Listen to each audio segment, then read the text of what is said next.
Assalamualaikum warahmatullahi wabarakatuh. Salam sejahtera untuk kita semua. Semoga Tuhan Yang Maha Esa selalu melindungi kita dan memberkahi kesehatan kepada kita semua, serta semangat untuk terus belajar.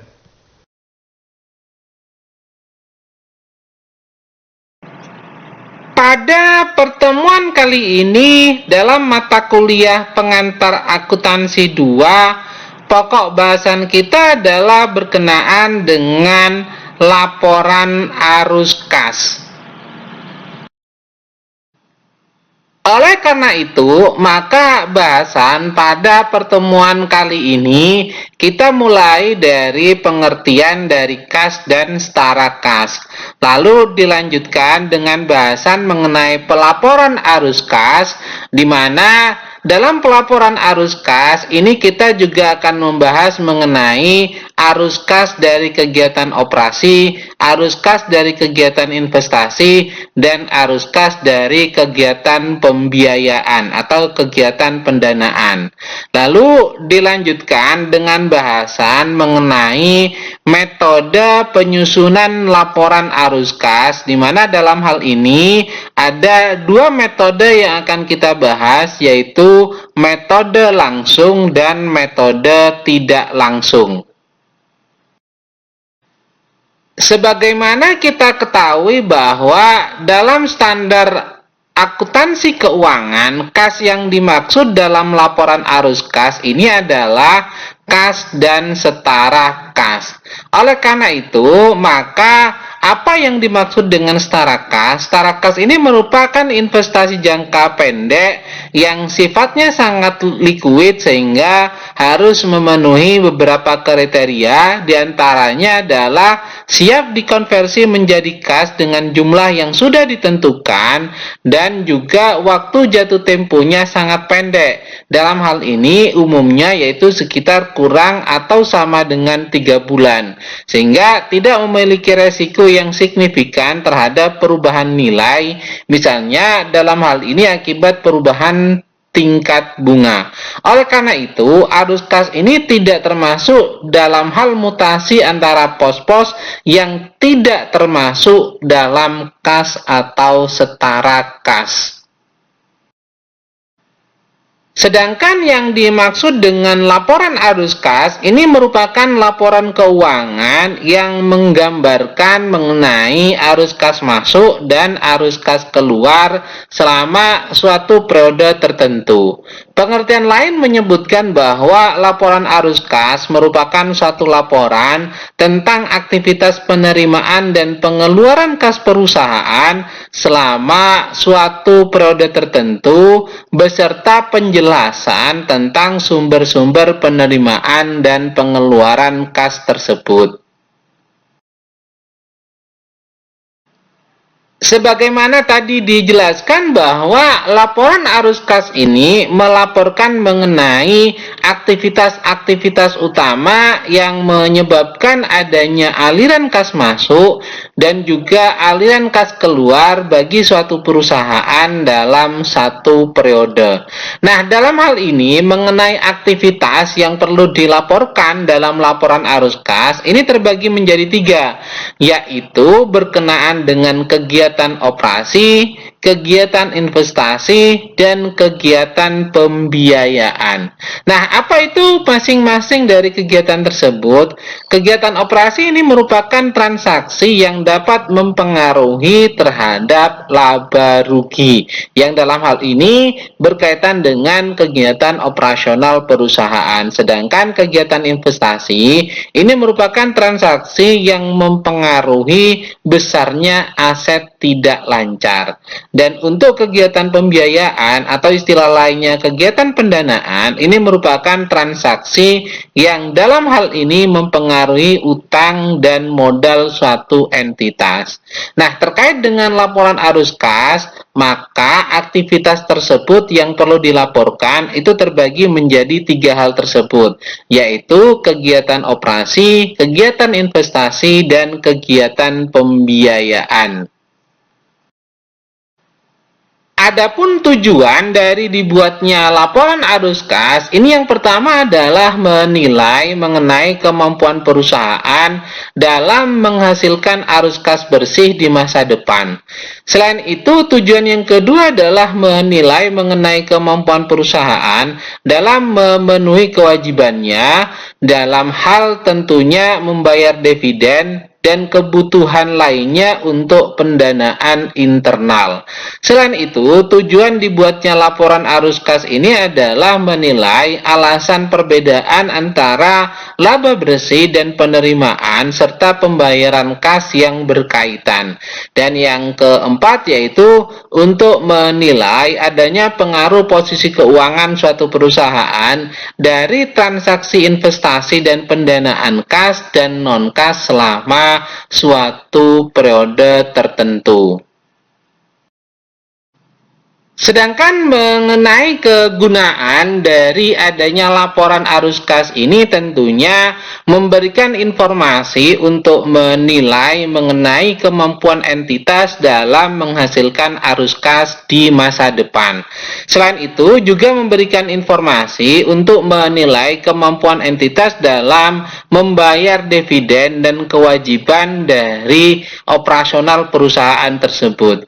Dan yang ketiga tentunya memberikan informasi untuk menilai adanya penyebab timbulnya perbedaan yang berkaitan dengan laba bersih dan arus kas dari aktivitas operasi perusahaan.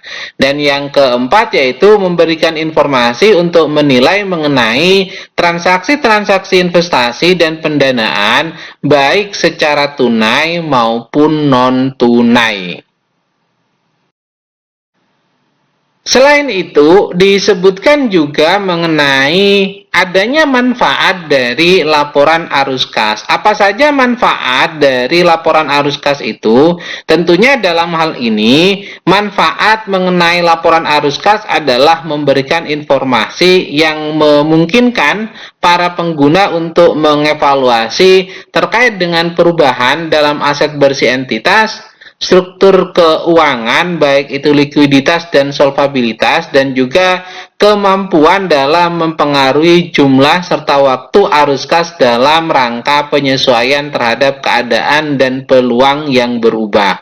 Selain itu, manfaat dari laporan arus kas ini juga untuk menilai mengenai kemampuan entitas dalam menghasilkan kas dan setara kas, dan memungkinkan para pengguna ini mengembangkan model untuk menilai dan membandingkan nilai saat ini dari arus kas masa depan dari berbagai entitas.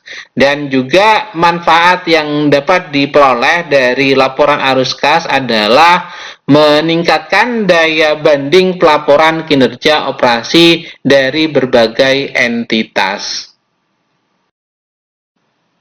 Berikut ini adalah tahapan dalam penyusunan laporan arus kas, di mana dimulai dari adanya sumber informasi. Nah, sumber informasi ini meliputi laporan posisi keuangan komparasi, laporan laba rugi tahun berjalan, serta data-data lain yang diperlukan seperti catatan laporan keuangan.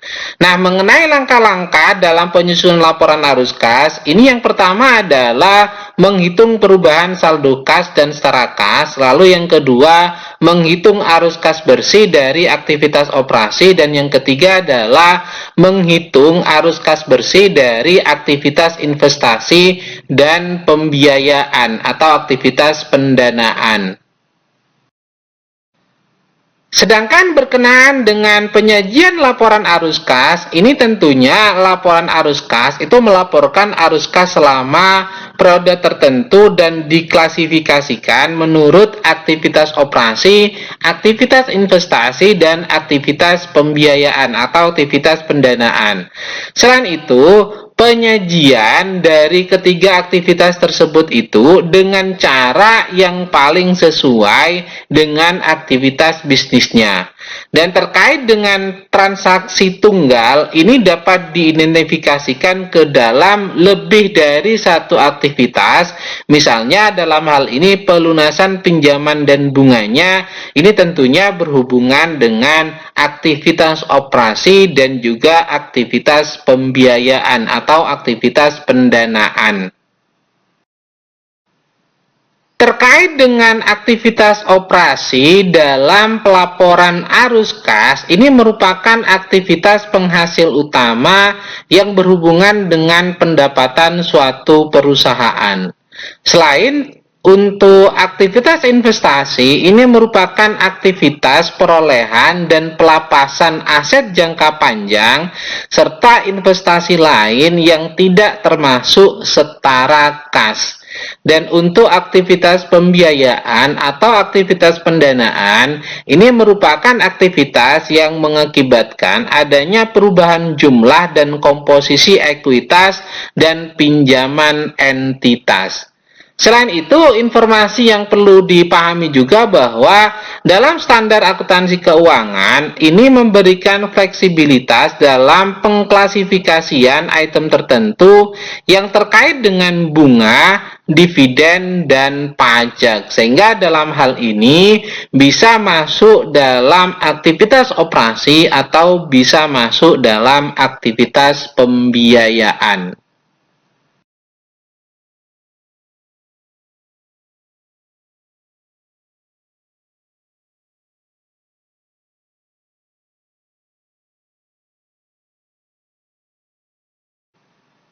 Bila kita sederhanakan mengenai pelaporan arus kas yang berkaitan dengan tiga aktivitas tersebut, yaitu aktivitas operasi, aktivitas investasi, dan aktivitas pembiayaan, maka berkaitan dengan bertambahnya kas dari kegiatan operasi, ini tentunya berhubungan dengan penerimaan pendapatan.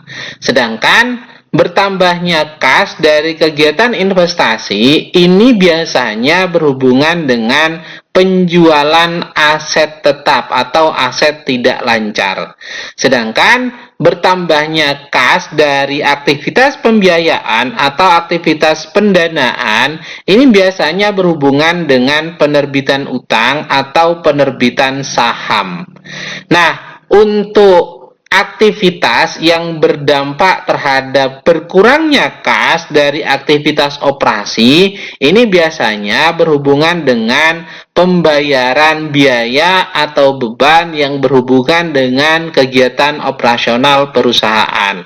Sedangkan berkurangnya kas dari kegiatan investasi ini biasanya diakibatkan oleh adanya pembelian aset tidak lancar atau aset tetap. Dan untuk berkurangnya kas dari kegiatan atau aktivitas pembiayaan ini biasanya berhubungan dengan pembelian saham dan pembayaran dividen. Bila kita jelaskan satu persatu dari tiga aktivitas yang berhubungan dengan pelaporan arus kas tersebut, maka kita akan bahas yang pertama adalah berkaitan dengan arus kas dari kegiatan operasi, di mana kita ketahui aktivitas operasi ini merupakan aktivitas penghasil utama pendapatan entitas dan aktivitas lain yang bukan merupakan aktivitas investasi dan pembiayaan atau aktivitas pendanaan.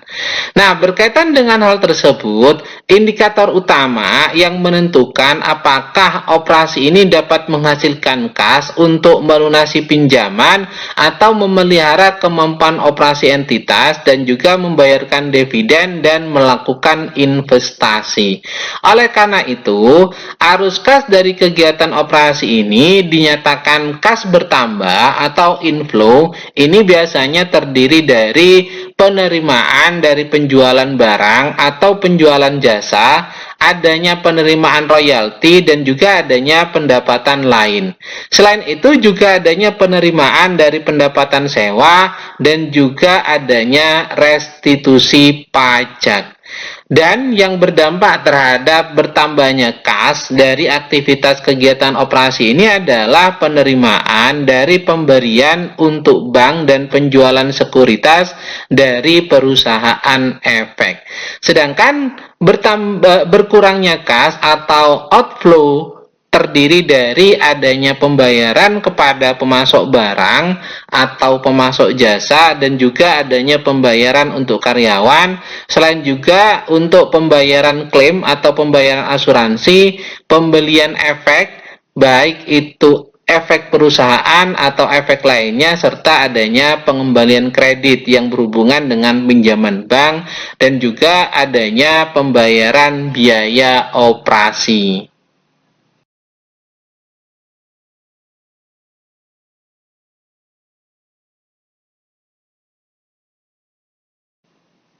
Kalau disederhanakan terkait dengan arus kas dari kegiatan operasi, untuk jenis-jenis kas masuk dalam kegiatan operasi ini bisa berhubungan dengan penjualan barang dan jasa atau diakibatkan oleh adanya pendapatan bunga atau adanya penerimaan dividen. Sedangkan yang berkaitan dengan jenis-jenis kas keluar untuk kegiatan operasi ini berhubungan dengan pembelian barang dagangan dan juga adanya pembayaran gaji atau beban lainnya yang berhubungan dengan kegiatan operasional perusahaan serta adanya pembayaran pajak. Dalam arus kas di kegiatan operasi ini ada dua metode yang dapat dijalankan, yaitu metode langsung atau menggunakan metode tidak langsung. Nah, metode langsung ini merupakan pengelompokan utama dari penerimaan dan pengeluaran kas bruto yang diungkapkan dalam laporan keuangan. Sehingga dalam metode langsung, pengelompokan ini dilakukan secara langsung, di mana pengelompokannya itu adalah penerimaan kas dari mana saja dan pengeluaran kas untuk kegiatan apa saja. Sedangkan untuk metode tidak langsung, ini biasanya laba disesuaikan dengan mengoreksi transaksi non-kas, terus adanya penangguhan atau akrual dan unsur penghasilan atau beban yang terkait dengan aktivitas investasi dan aktivitas pembiayaan atau aktivitas pendanaan. Nah, dalam hal ini berkaitan dengan arus kas dari kegiatan operasi, itu biasanya dianjurkan dengan membuat laporan arus kas menggunakan metode langsung. Kenapa? Karena informasinya ini bisa lebih berguna dibandingkan dengan menggunakan metode tidak langsung yang dalam hal ini mengkonversi laba untuk menjadi laporan arus kas operasi. Terkait dengan metode tidak langsung dalam arus kas dari kegiatan operasi, itu sederhananya adalah mengkonversi laba bersih untuk menjadi arus kas dari kegiatan operasi, di mana dicari perubahan aset dan liabilitasnya yang berkaitan dengan aktivitas operasional. Selain itu juga ditambahkan terkait dengan kerugian dan dikurangi dengan keuntungan akibat adanya aktivitas investasi dan aktivitas pembiayaan atau pendanaan. Selain itu juga ditambahkan dengan beban yang bukan kas. Seperti dalam hal ini adalah beban depresiasi dan amortisasi. Setelah kita memahami mengenai arus kas dari kegiatan operasi, maka kita dapat melanjutkan bahasan mengenai arus kas dari kegiatan investasi, di mana aktivitas investasi ini merupakan perolehan dan pelepasan aset jangka panjang serta investasi lain yang tidak termasuk dalam setara kas. Tentunya, aktivitas investasi ini mencerminkan pengeluaran untuk sumber daya yang dimaksudkan menghasilkan kas di masa mendatang atau di masa depan. Nah, berkenaan dengan inflow atau bertambahnya kas yang berhubungan dengan kegiatan investasi ini dapat terdiri dari penerimaan penjualan aset tetap aset tidak berwujud, dan aset jangka panjang lainnya, atau diperoleh dari penerimaan kas yang berhubungan dengan kontrak future atau kontrak forward serta future untuk masalah pendanaan. Selain itu, kas bertambah ini juga dapat diperoleh dari penerimaan penjualan instrumen utang atau kas, yang dalam hal ini adalah instrumen selain untuk diperdagangkan. Dapat juga diperoleh dari penerimaan kas dari pelunasan uang muka dan pinjaman dari pihak lainnya. Sedangkan berkurangnya kas atau outflow yang diakibatkan atau berhubungan dengan kegiatan investasi, ini dapat saja terdiri dari pembayaran kas untuk membeli aset tidak tetap, aset tidak berwujud, atau adanya biaya pengembangan yang dikapitalisasi. Selain itu juga dapat berbentuk pembayaran kas dan kontrak future atau kontrak forward, swap, untuk aktivitas pendanaan atau aktivitas pembiayaan. Selain itu juga berhubungan dengan pembayaran untuk membeli instrumen utang atau membeli ekuitas atau membeli ventura selain untuk diperdagangkan.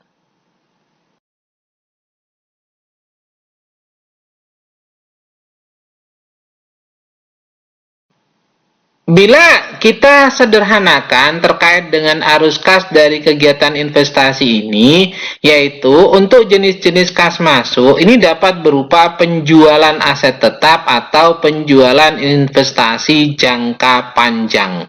Selain untuk jenis-jenis kas keluar dari kegiatan investasi ini adalah adanya pembelian aset tetap atau adanya pembelian investasi jangka panjang. Bahasan selanjutnya, setelah kita mempelajari mengenai arus kas dari kegiatan operasi dan juga arus kas dari kegiatan investasi, maka selanjutnya yaitu kita akan membahas mengenai arus kas dari kegiatan pembiayaan, atau istilah lainnya menggunakan istilah arus kas dari kegiatan pendanaan. Nah, terkait dengan aktivitas pembiayaan atau aktivitas pendanaan ini merupakan aktivitas yang mengakibatkan adanya perubahan dalam jumlah serta komposisi kontribusi modal dan pinjaman entitas. Tentunya hal ini dilakukan untuk memprediksi mengenai klaim atas arus kas masa depan oleh para penyedia modal entitas. Nah, yang berhubungan dengan bertambahnya kas atau inflow dari kegiatan pembiayaan atau kegiatan pendanaan ini yaitu adanya penerimaan kas dari penerbitan saham atau penerimaan kas dari penerbitan obligasi, penerbitan wesel, pinjaman jangka pendek dan jangka panjang, serta adanya hipotek. Selain itu, yang berhubungan dengan pengeluaran kas atau berkurangnya kas dari kegiatan pembiayaan ini adalah berkenaan dengan pembayaran kas kepada pemilih untuk menarik atau menebus saham. Selain itu juga pelunasan pinjaman dan adanya pembayaran kas oleh lisi untuk mengurangi saldo liabilitas terkait dengan sewa pembiayaan.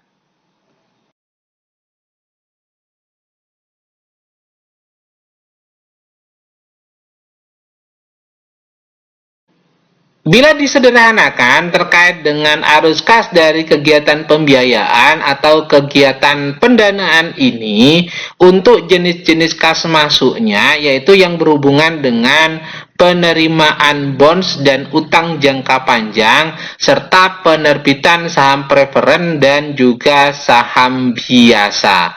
Sedangkan yang berkaitan dengan jenis-jenis kas keluar untuk aktivitas pembiayaan atau aktivitas pendanaan ini adalah yang berhubungan dengan pembayaran kas dividen, pembayaran utang yang berkaitan dengan pinjaman jangka panjang, dan juga yang berhubungan dengan penarikan saham treasury. Kalau kita sederhanakan dari bahasan mengenai arus kas yang berhubungan dengan aktivitas operasi, aktivitas investasi dan aktivitas pendanaan atau aktivitas pembiayaan, maka kita dapat memetakan mengenai kas masuk dan kas keluar atau bertambahnya kas dan berkurangnya kas dari kegiatan operasi, kegiatan investasi, dan kegiatan pembiayaan.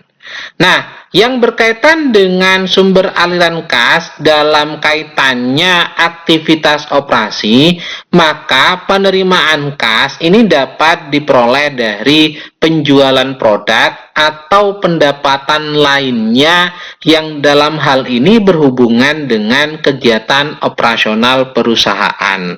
Sedangkan untuk kas keluarnya atau pengeluaran kas dalam aktivitas operasi ini biasanya dipergunakan untuk pembelian bahan atau pembelian barang dagangan.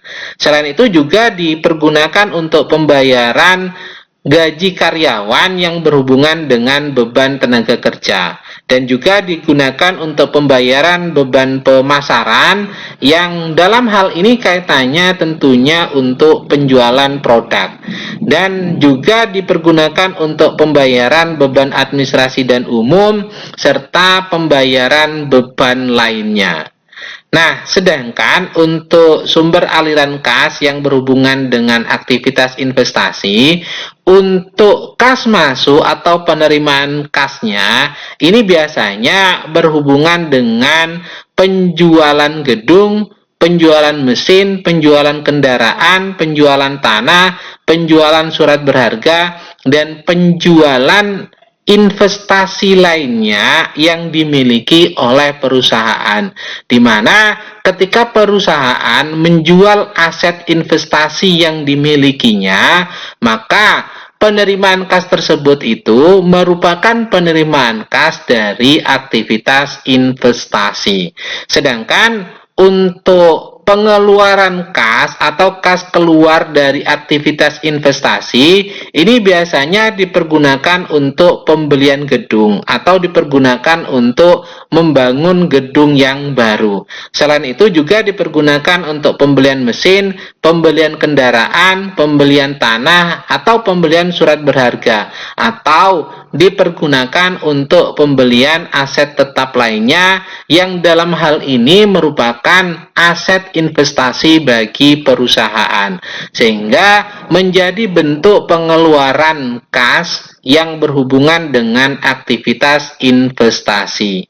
Nah, terkait dengan aktivitas pembiayaan atau aktivitas pendanaan yang berhubungan dengan kas masuk atau penerimaan kasnya, ini dapat berupa penerbitan saham, penerbitan obligasi, penerbitan promis, atau penerbitan wesel, dan lain-lainnya yang dalam hal ini ketika diterbitkan tentunya berdampak pada penerimaan kas. Salah satunya juga yang berkaitan dengan pinjaman pada perbankan. Nah, sedangkan untuk pengeluaran atau kas keluar yang berhubungan dengan aktivitas pembiayaan atau aktivitas pendanaan, ini berhubungan dengan pembayaran dividen, pelunasan obligasi, pelunasan promis ataupun wesel, serta juga berhubungan dengan pembayaran pinjaman kepada pihak lainnya yang kaitannya dengan aktivitas pembiayaan atau aktivitas pendanaan perusahaan.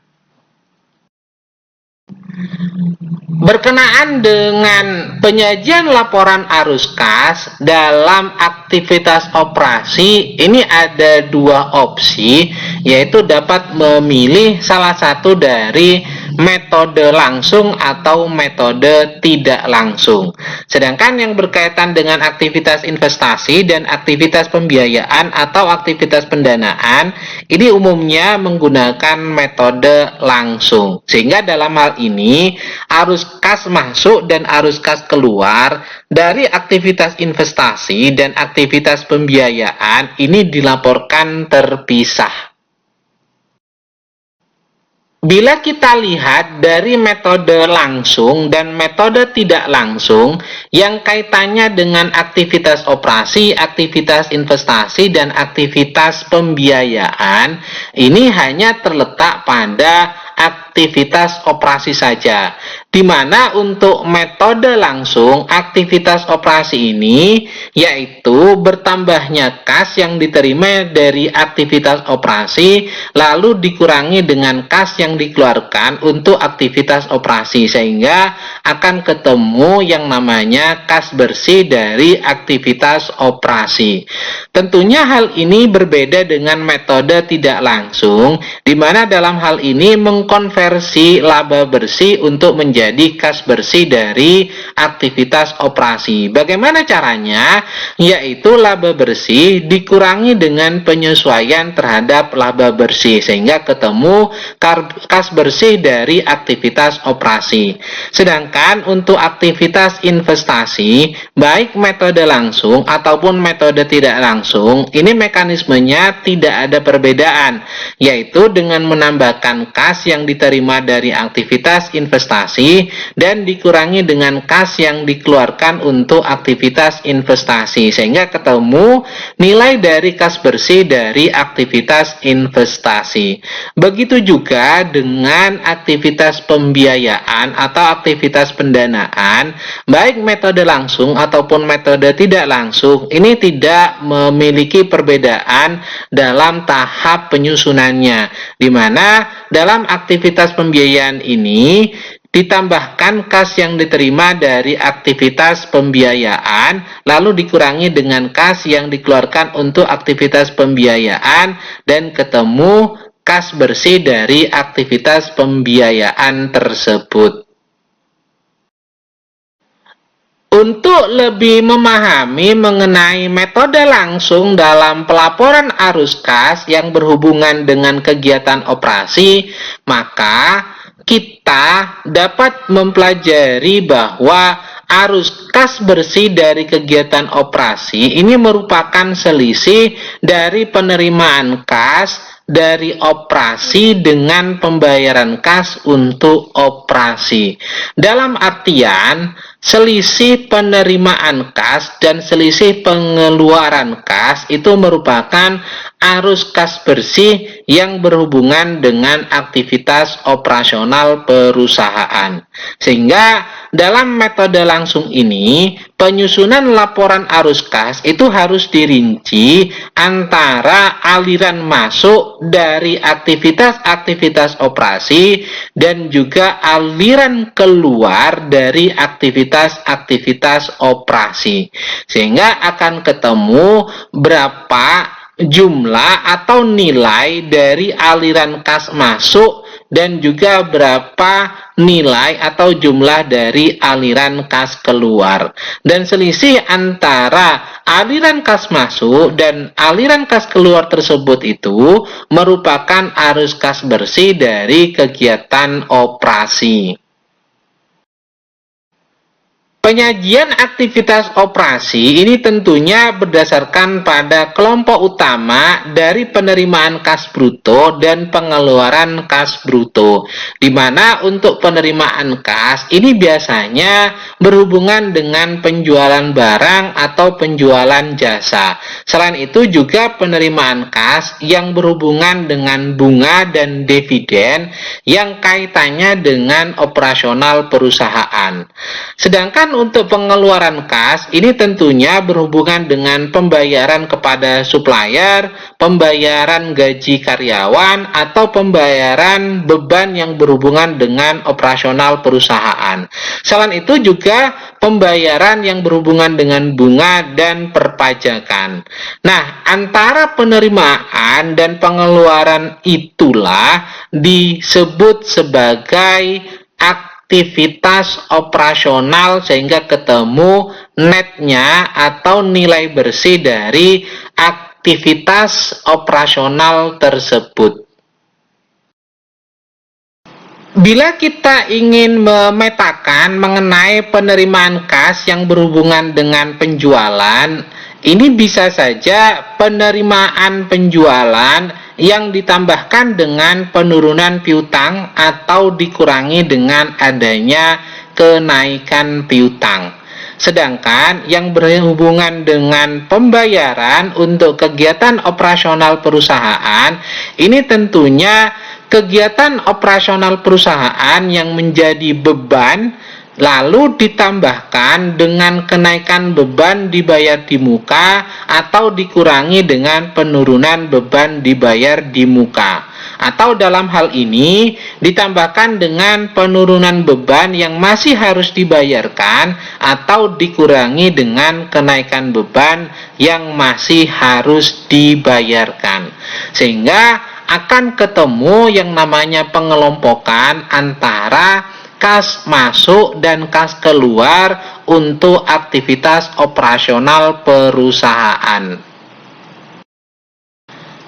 Perlu diketahui mengenai keunggulan dengan menggunakan metode langsung, yaitu yang pertama adalah menunjukkan penerimaan dan pembayaran kas dari aktivitas operasi. Karena apa? Karena bisa langsung diketahui dari mana saja penerimaan kas tersebut dan pembayaran dilakukan untuk kegiatan apa saja. Dan yang kedua yaitu informasi dalam bentuk penerimaan dan pengeluaran kas ini lebih dapat menjelaskan mengenai kemampuan perusahaan dalam menghasilkan arus kas dari kegiatan operasi yang memadai untuk membayar utang, untuk membiayai kembali kegiatan operasi, dan juga untuk membayar dividen kepada pemegang saham. Sedangkan keuntungan dari menggunakan metode langsung dalam penyusunan laporan arus kas, yaitu yang pertama adalah melaporkan sumber dan penggunaan kas yang berasal dari kegiatan operasi. Kenapa? Karena terjadi yang namanya pengelompokan dalam metode langsung, yaitu kas masuk itu bersumber dari mana saja, dan kas keluar ini dipergunakan untuk kegiatan apa saja. Dan yang kedua, keuntungan dengan menggunakan metode langsung ini adalah lebih mudah dimengerti oleh investor karena hanya terdiri dari kas masuk dan kas keluar, dan dari dua hal tersebut itu diperoleh informasi mengenai kas masuk itu berasal dari mana dan kas keluar itu dipergunakan untuk apa saja. Selain itu, metode langsung ini juga direkomendasikan oleh Financial Accounting Standard Board untuk dipergunakan dalam penyusunan laporan arus kas. Dan yang berikutnya adalah berkenaan dengan metode tidak langsung dalam pelaporan arus kas, yang dalam hal ini arus kas bersih dari kegiatan operasi menggunakan metode tidak langsung ini diperoleh dengan cara menyesuaikan besarnya laba bersih akrual yang berasal dari kegiatan operasi agar menjadi laba bersih berbasis kas. Dan dalam metode tidak langsung ini, penyusunan laporan arus kas itu dibuat rekonsiliasi antara laba yang dilaporkan dengan aliran kas operasi. Kaitannya dengan metode tidak langsung, ini dilakukan penyajian aktivitas operasi berdasarkan pada laba atau rugi neto yang disesuaikan dengan cara mengoreksi pengaruh transaksi non-kas, penangguhan atau akrual dari penerimaan atau pembayaran kas untuk operasi masa lalu dan masa depan, serta unsur penghasilan atau beban yang terkait dengan arus investasi atau aktivitas pembiayaan. Sederhananya, dalam metode tidak langsung, penyajian aktivitas operasi yang disesuaikan dari laba rugi ini ditambahkan dengan beban penyusutan, amortisasi aset tak berwujud, amortisasi diskonto obligasi, kenaikan kewajiban pajak tangguhan, kerugian atas investasi pada saham yang dalam hal ini menggunakan metode ekuitas, lalu ditambahkan dengan kerugian atas penjualan aset pabrik, kerugian akibat penurunan nilai aset impairment, dan juga ditambahkan dengan penurunan piutang, penurunan persediaan, penurunan beban dibayar di muka, dan ditambahkan juga dengan kenaikan utang usaha dan kenaikan beban yang masih harus dibayar. Lalu dilakukan pengurangan terhadap amortisasi premi obligasi, penurunan kewajiban pajak tangguhan, pendapatan atas investasi pada saham biasa yang menggunakan metode ekuitas, lalu dikurangkan dengan keuntungan atas penjualan aset perusahaan, serta dikurangkan dari kenaikan piutang dan kenaikan persediaan, serta kenaikan beban dibayar di muka, dan dikurangkan dari penurunan utang usaha dan penurunan beban yang masih harus dibayar. Dengan demikian, maka akan diketahui yang namanya arus kas bersih dari kegiatan operasi perusahaan berdasarkan pada adjustment atau penyesuaian yang dilakukan dari laba bersih perusahaan tersebut. Kaitannya dengan metode tidak langsung, ini ada dua keunggulan ketika menggunakan metode tidak langsung dalam penyusunan laporan arus kas, terutama aktivitas operasional perusahaan.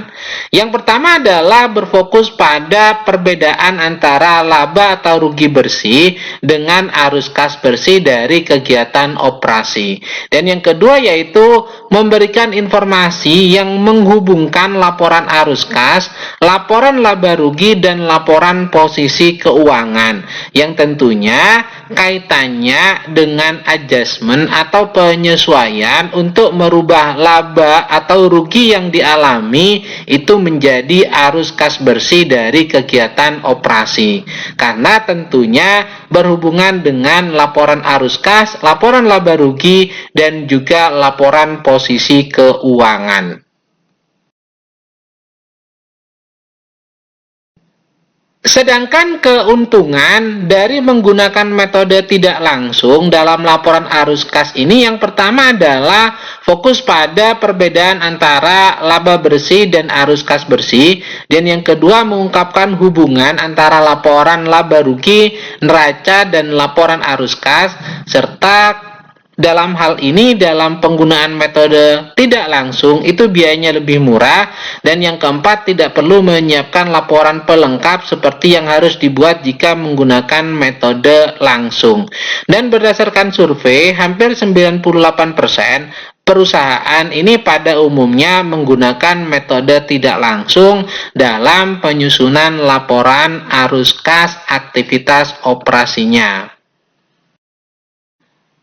Sebagai catatan, dari bahasan mengenai metode langsung dan metode tidak langsung, bahwa jumlah total dari arus kas bersih dari kegiatan operasi ini akan sama antara metode langsung ataupun metode tidak langsung, sehingga dengan menggunakan metode langsung ataupun dengan menggunakan metode tidak langsung, maka nilai arus kas bersih dari kegiatan operasi itu nilainya akan sama.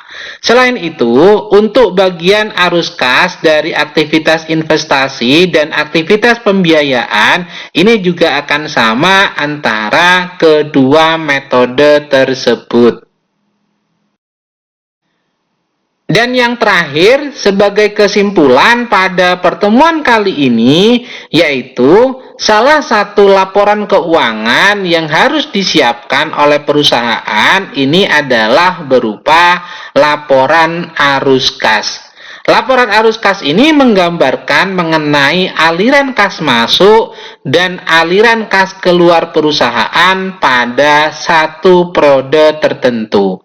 Nah, terkait dengan arus kas perusahaan ini tentunya dibagi berdasarkan pada 3 hal, yaitu arus kas dari kegiatan operasi, arus kas dari kegiatan investasi, dan arus kas dari kegiatan pembiayaan atau kegiatan pendanaan. Dalam laporan arus kas ini ada 2 metode yang seringkali dipergunakan, yaitu metode langsung dan metode tidak langsung. Perbedaan pada kedua metode tersebut itu hanya terletak pada arus kas dari hasil operasi saja, di mana dalam metode langsung ini menyajikan laporan arus kas secara rinci berdasarkan pada aliran kas yang sebenarnya, sehingga memberikan gambaran jelas tentang bagaimana kas masuk dan kas keluar dari perusahaan tersebut.